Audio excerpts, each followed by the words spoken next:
Bab 34 Pria Baik. Aku tidak membiarkan Dante untuk berlama-lama di dalam kamar Nia, atau itu bisa menarik perhatian yang lain. Sesegera mungkin, aku memaksa Dante untuk kembali ke rumahnya yang besar itu.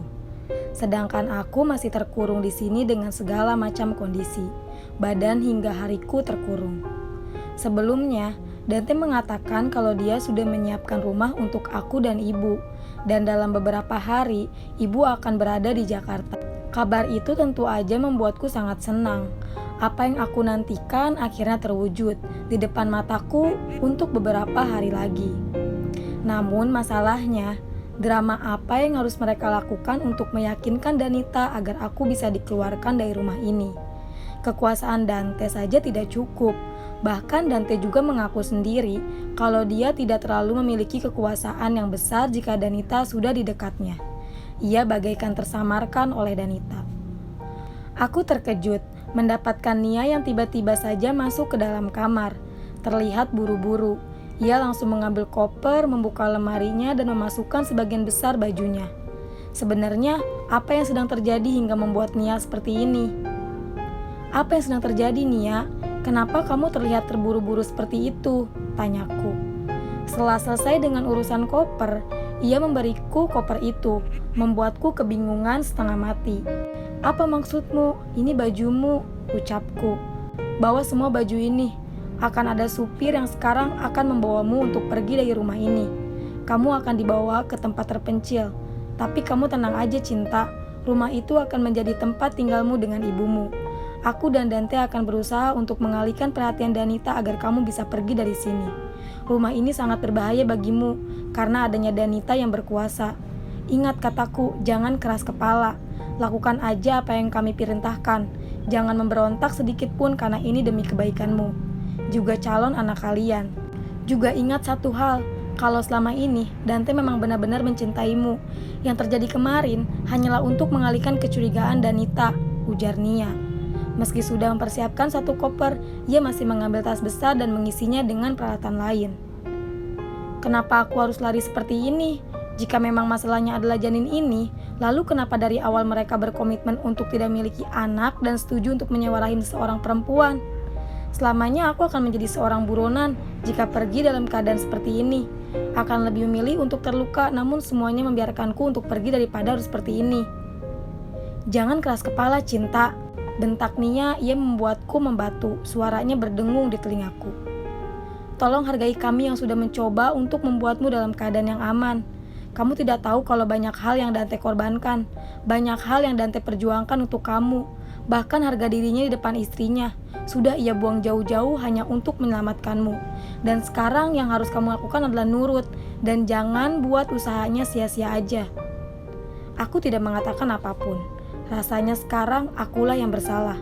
Akulah korban yang patut untuk dimangsa. Akulah orang yang patut untuk menjadi wadah penumpahan rasa sakit. Padahal yang aku inginkan cuma satu, damai, itu aja. Danita sudah tahu keberadaanmu. Dia sudah tahu kalau kamu bersembunyi di sini. Memangnya apa yang tidak dia ketahui? Ia tahu segalanya. Hanya saja dia mau terlihat seperti perempuan yang anggun, cerdas, padahal dia sangat licik. Dan sekarang Dante sedang berusaha untuk menghalangi Danita untuk melabrakmu ke ruangan ini. Sudahlah, Cinta, demi kedamaian yang selalu kamu agung-agungkan itu, turuti permintaan kami, please. Bahkan ia sampai mohon-mohon. Dia sampai berlutut di depanku, seperti sudah pasrah dengan semuanya.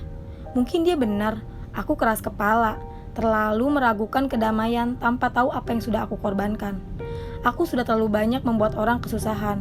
Mungkin inilah saatnya aku pergi meski dengan cara yang tidak benar, bersembunyi. Baiklah, aku akan menuruti permintaan kalian.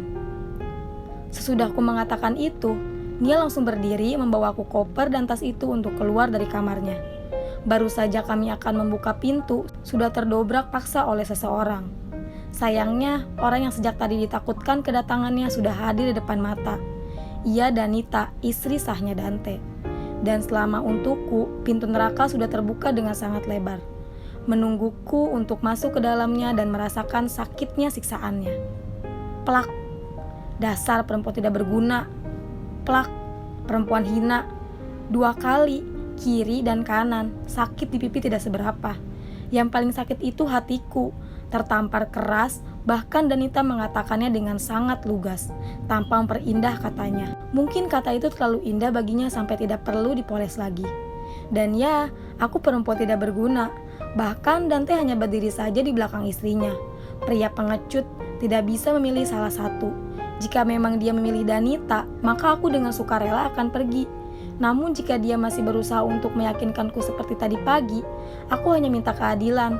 Setidaknya hatiku tidak akan tersiksa setiap kali berharap padanya. Gugurkan janin itu sekarang juga, dengan cara apapun, ujar Danita. Terdengar sangat jelas dan sangat keras. Aku langsung melindungi perutku, tidak mau memberikan hak padanya untuk menyakitinya bahkan sedikit pun. Danita, tenangkan dirimu, dia tidak bersalah. Biarkan dia pergi ke tempat jauh sampai dia tidak menemukan kita lagi, ujar Dante menenangkan Danita. Membuatku muak. Dia terlalu pintar berdrama. Ia terlalu pintar untuk aku yang bodoh. Kamu pikir aku tidak tahu apa yang kalian rencanakan? Aku sudah tahu sejak lama tentang masa kecil kalian, bahkan perasaan hina kalian. Tidakkah kalian malu? Tanya Danita, menatap aku dan Dante bergiliran. Air mataku tidak bisa dihentikan. Aku terus saja menunduk. Bukankah kamu yang memintaku melakukan ini, Danita? Sejak dulu kamu tidak mau hamil dengan alasan tidak mau melihat bentuk badanmu berubah. Lalu kini, saat aku sudah menemukan apa yang selama ini aku cari, kamu seakan lupa dengan perbuatanmu. Dan aku sama sekali tidak malu karena dia bisa memberikan apa yang aku inginkan. Tidak seperti saat aku bersamamu, ucap Dante. Aku tidak kuat berada pada suasana ini. Aku memegang erat baju Nia, sedangkan tangan yang satunya untuk melindungi perutku. Iya, memang aku yang menyuruhmu, tapi tidak dengan mengikut sertakan perasaan. Sudahlah, akulah yang salah, gumamku pelan. Memang, kamu yang salah. Siapa lagi yang pantas untuk disalahkan? Tidak ada, ejek Danita. Keputusan terakhir, aku tetap berada di rumah ini. Dengan semakin banyaknya tekanan yang aku dapatkan, aku tidak lagi diperbolehkan untuk tidur di gudang itu, melainkan di dapur dengan suhu yang sangat dingin. Setiap malamnya, aku akan ditemani dengan kedinginan sampai ke tulang-tulangku. Memangnya apa yang bisa aku harapkan lagi? Tidak hanya itu aja, jatah makanku dibagi dua. Yang sebelumnya mendapatkan 1 kali sehari, maka kini kurang dari 1 piring. Itulah jatah makanku. Padahal yang banyak membutuhkan nutrisi adalah janin yang sekarang aku kandung. Pekerjaan semakin banyak. Pekerja yang lain semakin asik untuk meredungku. Tidak diberikan fasilitas untuk berkomunikasi. Nia yang tidak lagi bekerja dengan Dante, sedangkan pria itu disuruh Danita untuk ke rumah keluarganya di Paris sana. Kesempatanku untuk menemui ibu hanyalah sebatas harapan aja. Nyatanya, tidak akan pernah bisa sampai aku mengembuskan nafas terakhirku. Sekarang, siapa lagi yang bisa aku andalkan? Tidak ada. Aku sudah terjebak dalam kekuasaan Danita yang kejam. Kini sama seperti kemarin. Kejadian berat yang membuatku sampai harus mengalami pendarahan ringan. Namun kali ini, ada 2 orang laki-laki bertubuh kekar yang bertugas membawa barang. Aku hanya bertugas sebagai pelayannya. Kadang dia sengaja melepas heelnya, dengan artian untuk mempermalukanku di depan umum. Memakaikannya selayaknya seorang putri raja. Cukup lama kami mengintasi mall ini untuk suatu hal yang tidak pasti. Ini mungkin dugaanku saja kalau Danita sengaja melakukannya untuk membuatku merasa lelah dan mengeluh. Dengan begitu, dia bisa memanfaatkan hal ini untuk merendahkanku. Jangan masuk ke mobilku. Aku tidak sudi mobilku dikotori olehmu. Jalan kaki aja, perempuan tidak berguna. Ucap Danita melengos dan langsung masuk ke dalam mobilnya, menutupnya dengan cukup keras di depanku. Kenapa tidak pernah berakhir? Aku mengikuti mobil Danita yang berjalan dengan pelan. Sama sekali aku tidak menganggapnya perhatian padaku. Malah aku menganggapnya sebagai hinaan, seperti anjing yang mengikuti kemanapun tuannya pergi.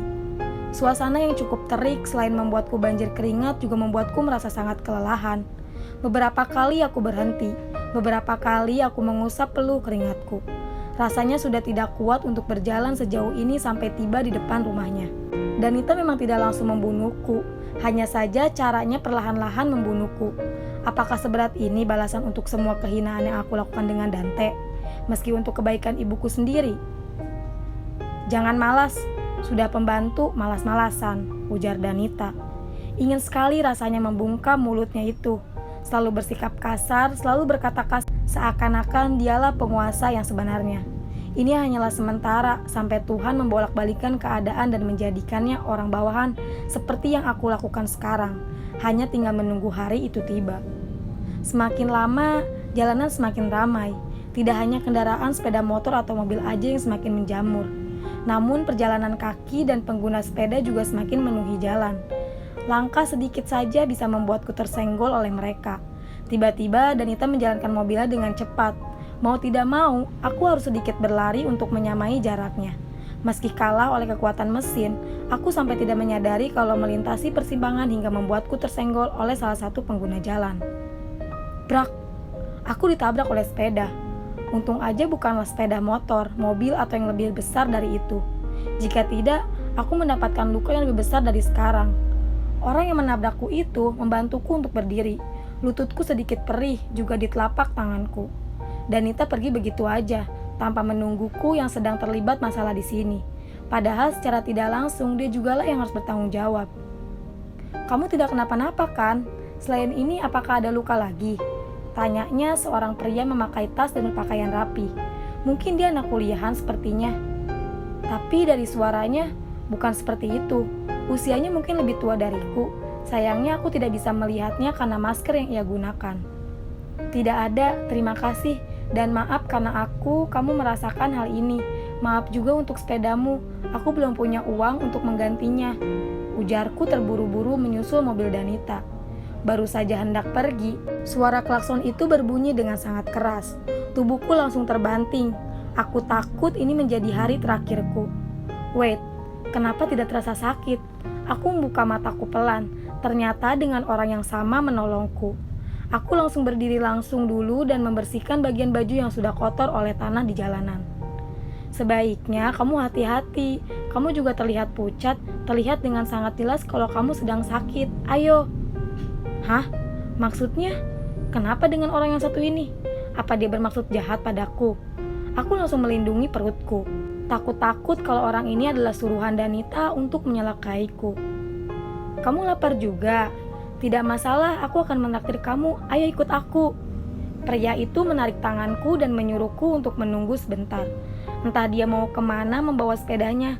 Tidak lama dia kembali dengan penampilan yang cukup berbeda, tanpa masker. Ayo. Apakah ini yang dinamakan selalu ada orang yang baik di antara banyaknya orang jahat? Atau sekarang aku tengah dikelabui aja?